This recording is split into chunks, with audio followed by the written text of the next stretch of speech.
Hi viewers, welcome back to ஆயுதம் அறிவோம். இன்னைக்கான காணொலியில் இந்திய கடற்படையில் சமீபமாக இணைக்கப்பட்ட ஐஎன்எஸ் தமிழ் அப்படிங்கிற ஃப்ரிகேட்டை பற்றி பார்க்க போகிறோம். இந்த ஃப்ரிகேட் ஆனது something special my dear friends.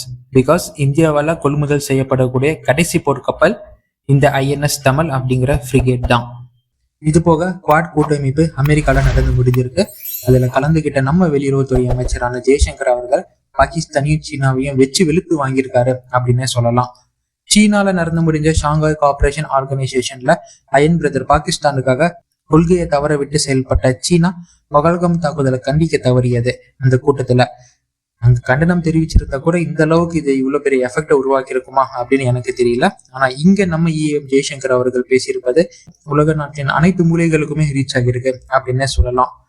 Quad கூட்டமைப்பின் மெம்பர்ஸை சைட்ல நிப்பாட்டிக்கிட்டே வெள்ளை மாளிகையில இருந்த மாதிரியே சொல்றாரு, தீவிரவாதிகளும் பொதுமக்களும் சமமா வச்சு பார்க்க கூடாது.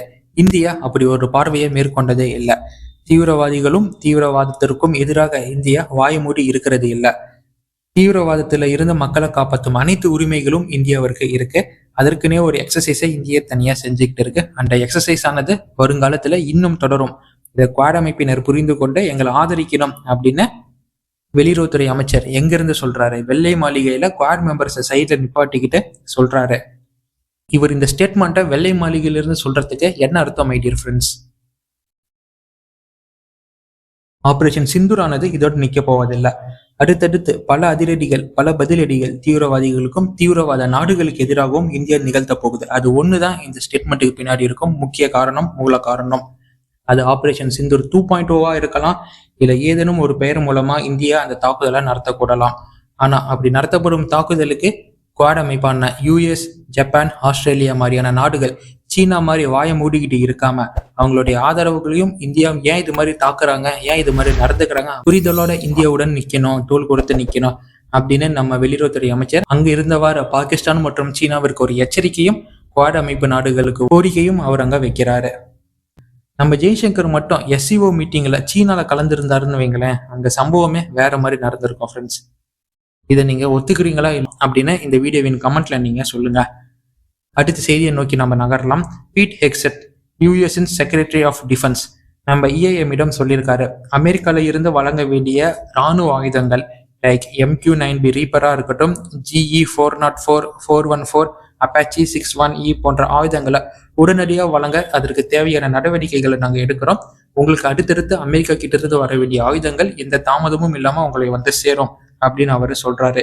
இது கூடவே இந்தியாவுடன் இணைந்து ஒரு டிஃபென்ஸ் பேக்ட் அவங்க போடுறாங்க. இந்த டிஃபென்ஸ் பேக்ட் ஆனது இண்டஸ்ட்ரியல் கோஆபரேஷன், நெட்வொர்க் கோஆபரேஷன், இந்தியாவுடன் இன்டர் ஆபரேட்டபிலிட்டின்னு இந்தியாவுடன் ஒரு புதிய பாதுகாப்பு ஒத்துழைப்பு ஒப்பந்தத்தை போட இருக்கிறோம் அப்படின்னும் பீட் ஹெக்ஸெட் சொல்லியிருக்கிறாரு. நீங்க இந்த வீடியோ பார்க்கும்போது இந்த ஒப்பந்தமானது கையெழுத்தாகியிருக்கும்.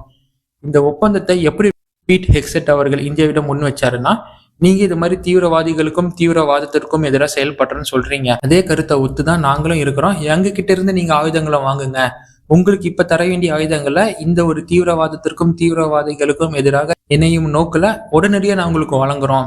இப்ப இருக்கும் டிலேவை எல்லாத்தையுமே நாங்க லெஸ் பண்ணிட்டு உடனடியா உங்களுக்கு வழங்குறோம். அதை வச்சு நீங்க தீவிரவாதிகளுக்கு எதிராக வேட்டையாடுங்க, அதுல நாங்களும் ஒரு அங்கமா இருந்துக்கிறோம்.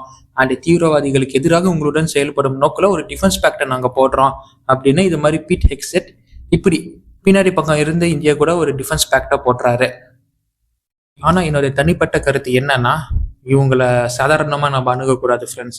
இவங்களை நம்ம ரொம்ப சாதுரியமா அணுக வேண்டி இருக்கணும். ஏன்னா இந்தியாவை ஏத்தி விட்டு அமெரிக்கா நைஸா பாகிஸ்தானிடம் காரியத்தை சாதிப்பாங்க. என்ன காரியம் அப்படின்னு தானே கேக்குறீங்க?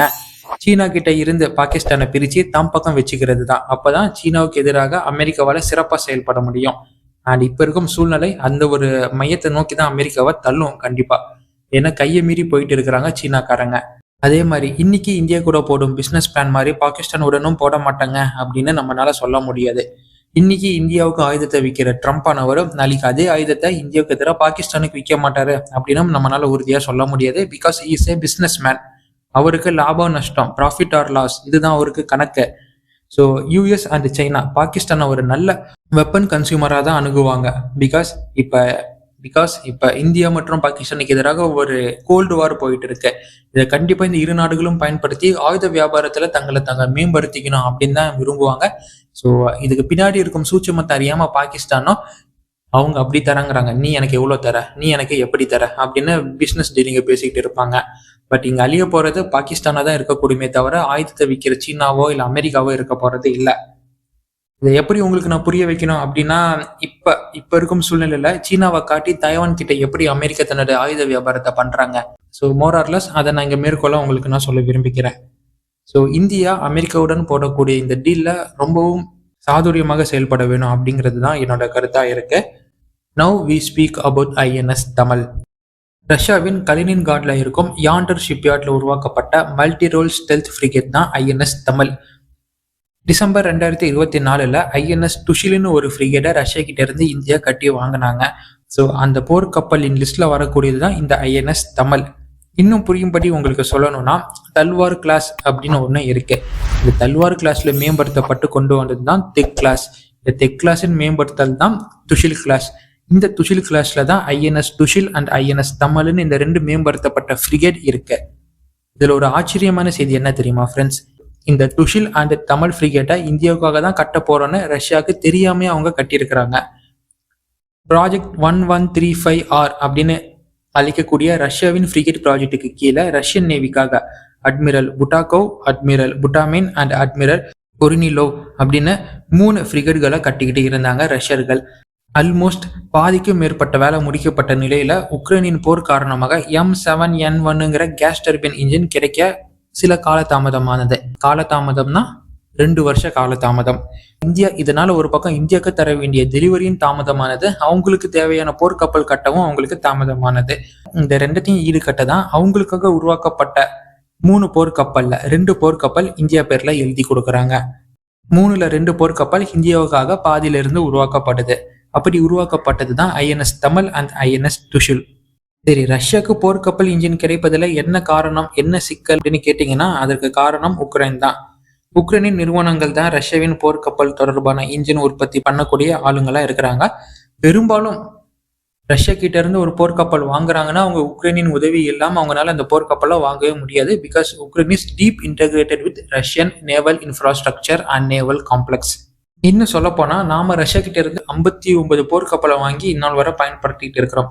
அந்த 59 போர்க்கப்பலை நாம எம்ஆர்ஓ பண்ணணும் அப்படின்னா கண்டிப்பா நமக்கு உக்ரைனின் இன்ஜினியர்ஸ், உக்ரைனின் சில கேஸ் டர்பைன் இன்ஜின் கம்பெனியோடைய உதவி வேணும். அண்ட் இப்ப இருக்கும் போர் சூழல் காரணமாக நம்ம ரஷ்யா பக்கம் இருக்கிறதுனால உக்ரைன் அந்த ஒரு சப்போர்ட்டை நமக்கு நேரடியாக வழங்குறதுல கொஞ்சம் வேலையை கட்டிக்கிட்டு இருக்கிறாங்க, விளையாட்டு கட்டிக்கிட்டு இருக்கிறாங்க. நம்மளோட போர்க்கப்பலின் எம்ஆர்ஓ காலதாமதம் ஆகிட்டு வருது.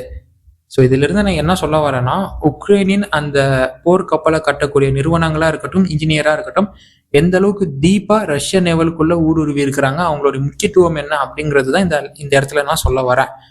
இப்போ ஐஎன்எஸ் துஷிலோடைய கன்ஸ்ட்ரக்ஷன் டீட்டெயில் அப்படின்னு போனோம்னா சுமார் 125 மீட்டர் நீளமும் 400 டன் எடையுள்ள ஹெவி வெயிட் ஃப்ரிகேட். என்னதான் அதிக எடையுள்ள ஒரு ஃப்ரிகேட்டா இது காணப்பட்டாலும் வெயிட் இன்டு வெப்பன் ரேஷியோவானது அருமையாக கையாண்டு இருக்காங்க ரஷ்ய இன்ஜினியர்கள். பிகாஸ் 8 பிரம்மோ சூப்பர்சோனிக் மிசைலை லான்ச் பண்ணக்கூடிய ஆர்மமெண்ட் இதுல இருக்கு. இது போக first time in Indian frigate ஷிட்டில் 1 அப்படிங்கிற vertical launch medium range surface air missile launcher இதுல பொருத்தப்பட்டிருக்கு. பிரைமரி வெப்பனா A190 அப்படிங்கிற 100mm கன்னும் க்ளோஸ் என்கவுண்டருக்காக 2 AK630 அப்படிங்கிற க்ளோஸ் இன்டகிரேட்டட் வெப்பன் சிஸ்டமும் இந்த ஃப்ரிகேட்ல இன்ஸ்டால் செய்யப்பட்டிருக்கு. நீர்மூழ்கி அச்சுறுத்தல்களை எதிர்கொள்றதுக்காக RBU 6000 அப்படிங்கிற anti submarine rocket launchers and heavy weight torpedo இதுல டிஃபால்ட்டா இன்ஸ்டால் செய்யப்பட்டிருக்கு. ஃபைனலி 2 ஹெலிகாப்டர்ஸ் கெமோ KA-28 அப்படிங்கிற ஆன்டி சப்மரீன் வார்ஃபேருக்காக ஒரு டெடிகேட்டட் ஹெலிகாப்டரும் KA-31 அப்படிங்கிற ஏவாக்ஸ் ஹெலிகாப்டரும் கொண்ட ஃபோர்ட்டிஃபைடு வெப்பன் சிஸ்டம் தான் இந்த ஃப்ரிகேட். இந்த ஒரு போர்க்கப்பலை கொண்டு போய் வேற ஒரு நாட்டில் நிப்பாட்டி இது இந்தியாவுடைய ஃப்ரிகேடுங்க அப்படின்னு சொன்னோம்னா கண்டிப்பா அவங்க நம்பவே மாட்டாங்க. பிகாஸ் ஃப்ரிகேட் சின்னதாகவும் கம்மியான தாக்குதல் ஆயுதங்களும் கொண்டு ஒரு சில குறிப்பிட்ட தாக்குதலுக்காகவே உருவாக்கப்பட்டிருக்கும். ஸ்ட்ரக்சர் அண்ட் ஐடியாலஜி இப்படிதான் இருக்கும். ஃப்ரிகேட்னா சின்னதாக இருக்கும்ப்பா, ஒரு சில ஆயுதங்களே இருக்கும் அண்ட் ஹெவிலி ஸ்டெல்த்தை கவர் பண்ணி இருக்கும் அப்படின்னு சொல்லுவாங்க. இன்னொன்று இருக்கு டெஸ்ட்ராயர்ஸ் அப்படின்னு. அது சைஸில் பெருசாகவும் அந்த சைஸுக்கு ஏற்ற மாதிரி அதிகமான ஆயுதங்களை கொண்டு செல்லக்கூடிய அளவுக்கும் இந்த மிசைல்ஸ், டார்பிடோஸ், இப்போ ஃப்ரிகேட்ல பார்த்தோமே இது மாதிரி ஆயுதங்களை அதுல இருந்து நம்மளால லான்ச் பண்ணக்கூடியது. இதுதான் டெஸ்ட்ராயர்ஸ் அப்படின்னு சொல்லுவாங்க. இது போக கார்வெட்டிஸ் அப்படின்லாம் இருக்கு. அது போர்க்கப்பலின் கிளாஸ்ல வித்தியாசமாகும். ஆனா நம்ம ஐஎன்எஸ் தமிழானது டெஸ்ட்ராயர்ல எந்த அளவுக்கு ஆயுதங்கள் இருக்குமோ அந்த அளவுக்கு ஆயுதங்களை இந்த ஃப்ரிகேட்டுக்கு ஏற்ற சைஸ்ல டெஸ்ட்ராயருடைய ஆயுதங்களை ஸ்டெல்த்தா உருவாக்கி நாம வச்சிருக்கிறோம். அதனாலதான் இதை நம்ம கிளாசிஃபை பண்ணும்போது மல்டி ரோல் ஃப்ரிகேட் அப்படின்னு தெளிவா சொல்றோம். Because both blue water navy ஆனாலும் சரி இல்லை கிரீன் வாட்டர் நேவி ஆனாலும் சரி இதனால டூயல் பர்பஸ் ரோல்ல செயல்பட முடியும். அண்ட் முக்கியமா ஒரு ஏர்கிராஃப்ட் கேரியர் ஃப்ளீட்ல 3ல் ஒரு போர்க்கப்பலாகவும் இதனால செயல்பட முடியும். இல்லைன்னா தனிர்ச்சியா தாக்குதல் நடத்தக்கூடிய ஸ்டெல்த் ஃப்ரிகேட்டாகவும் இதனால செயல்பட முடியும். It's suit for both contested and specified naval task. இதுதான் மற்ற போர்க்கப்பல் மற்ற ஃப்ரிகேட்ல இருந்து தனித்துவமா காத்துது. டெஸ்ட்ராயர்ஸை ரிசம்பிள் பண்ணி இருக்கக்கூடிய highly fortified stealth naval warships. Next, இந்த ஃப்ரிகேட் ஆனது கரவார் துறைமுகத்தை தன்னோட ஹோம் பேஸா கொண்டு செயல்பட இருக்கு. வெஸ்டர்ன் ஃபிளீட்ல இருந்து செயல்படக்கூடிய போர்க்கப்பல். வெஸ்டர்ன் ஃபிளீட்டா? ஆமாங்க, வெஸ்டர்ன் ஃபிளீட். இந்த வெஸ்டர்ன் ஃபிளீட்டை நம்ம ஸ்வாட் ஆஃப் ஆர்ம் அப்படின்னு குறிப்பிடுவோம். கடல் படை தான் அரேபிய கடலை பாதுகாக்கவும் பாகிஸ்தான் நேவிக்கு சிம்ம சொப்பனமாகவும் திகழக்கூடியது. இந்த போர்க்கப்பலின் லாங் ரேஞ்ச் பிரம்மோஸ் ASW, அதாவது anti submarine warfare, advanced AD and Indian electro optical and infrared systems, Indian sonars அப்படின்னு ஐஎன்எஸ் தமிழ்ல both area denial and area anti access ரோல்ல செயல்பட வைக்குது. எங்கன்னா பாகிஸ்தான் எல்லைக்கு எதிராகவும் இந்த அரேபிய கடல் இந்த மொத்த அரேபிய கடல்லையுமே. இந்த ஒரு ஃப்ரிகேட் போதுங்க மொத்த பாகிஸ்தான் நேவல் ஃபோர்ஸுக்கும் பயத்தை காட்டுறதுக்கு. ஆபரேஷன் சிந்தூர் அப்ப ஐஎன்எஸ் விக்ராந்த் எல்லை அருகே நிறுத்தப்பட்டு இருந்தது. அதற்கு துணையாக காவர்டி கிளாஸஸ், ஃப்ரிகேட் கிளாஸஸ் அண்ட் சப்மெரின்ஸ்னு நம்ம நிறுத்தியிருந்தோம். பட் ஃபர்ஸ்ட் மூவா நம்ம ஐஎன்எஸ் விக்ராண்டை தான் கொண்டு போய் எல்லை ஓரமா நிறுத்தினோம். ஏன் நிறுத்தணும்? ஏன்னா ஐஎன்எஸ் விக்ராந்த்ல இருந்து நம்மளால பராக் அப்படிங்கிற லாங் ரேஞ்ச் மிசைலையும் எக்ஸ்டெண்டட் ரேஞ்ச் பிரம்மோஸையும் ஏவ முடியும். விச் மீன்ஸ் இந்திய கடல் எல்லையை நம்ம கடக்காமையே, இன்டர்நேஷனல் லாவை வயலேட் பண்ணாமையே பாகிஸ்தானின் நேவியா, குறிப்பா கராச்சி மற்றும் குவாடர் போன்ற பாகிஸ்தானின் இதய துடிப்பாக இருக்கக்கூடிய துறைமுகங்களை நம்மளால அழிக்க முடியும். இப்ப அதே missile highly stealthed and highly fortified ஃப்ரிகேட்டான ஐஎன்எஸ் தமிழ்ல இருக்கும் காரணத்தினால விக்ராந்த் எங்க நிறுத்தப்பட்டதோ அதே எல்லையில இந்த போர்க்கப்பலை நிறுத்தினாவே நமக்கு போதும். பாகிஸ்தான் மிரண்டு போயிடுவாங்க. எஸ், இந்த போர்க்கப்பலானது பாகிஸ்தான் கிட்ட இருந்து அதிகமான டேமேஜை வாங்கக்கூடியது தான். பட் ஒரு ஃப்ரிகேட் அப்படின்னு பார்த்தோம்னா ஒரு டெஸ்ட்ராயரோ இல்லை ஒரு ஏர்கிராஃப்ட் கேரியரோ அளவுக்கு காஸ்ட்லியா நம்ம உருவாக்க போறது இல்லை, உருவாக்குறதும் இல்லை. மூழ்கடிக்கப்பட்டால் கவலை தரக்கூடிய விஷயமும் இல்லை. ஏன்னா இந்த அளவுக்கு ஆர்மமெண்ட்ஸ் இருக்குன்னா கண்டிப்பா இது கண்டஸ்டட் ஏரியால பூந்து விளையாடணும். அப்பதான் இதை இந்த அளவுக்கு உருவாக்கப்பட்ட நோக்கம், அதன் பலன் இந்தியா அடையும். இல்லைன்னா காவர்டி கிளாஸ் மாதிரியோ இல்ல ஒரு ஸ்டெல்த் ஃப்ரிகேட்டையோ நம்ம உருவாக்கிட்டு போயிடலாம். எதுக்கு இந்த அளவுக்கு டெஸ்ட்ராயர் கேரக்டரிஸ்டிக் கொண்ட ஒரு ஃப்ரிகேட்டை ஒரு ஸ்டெல்த் ஃப்ரிகேட்டை நம்ம உருவாக்கணும்? So it will take loss and it will give loss அப்படிங்கிறது தான் இதற்கு பின்னாடி இருக்கிற கான்செப்ட். அண்ட் ஃபைனலா ரஷ்யான்னு இல்லாம ஓவராலா வெளிநாடுகள்ல இருந்து இந்தியா கொள்முதல் பண்ணக்கூடிய போர்க்கப்பல்ல கடைசி போர்க்கப்பல் இந்த ஐஎன்எஸ் தமிழ் தான். ஆல்மோஸ்ட் இத்தனை ஆண்டு காலமா சோவியத் யூனியன்ல இருந்து நம்ம ரஷ்யா கிட்ட இருந்து வாங்கக்கூடிய போர்க்கப்பலானது 59. ஐஎன்எஸ் துஷில் அண்ட் ஐஎன்எஸ் தமிழை சேர்த்துக்கிட்டோம்னா 61 போர்க்கப்பல். 61வது போர்க்கப்பலா இந்த போர்க்கப்பல் தான் நம்ம வெளிநாடுகள்ல இருந்து கொள்முதல் செய்யப்படும் கடைசி போர்க்கப்பல்.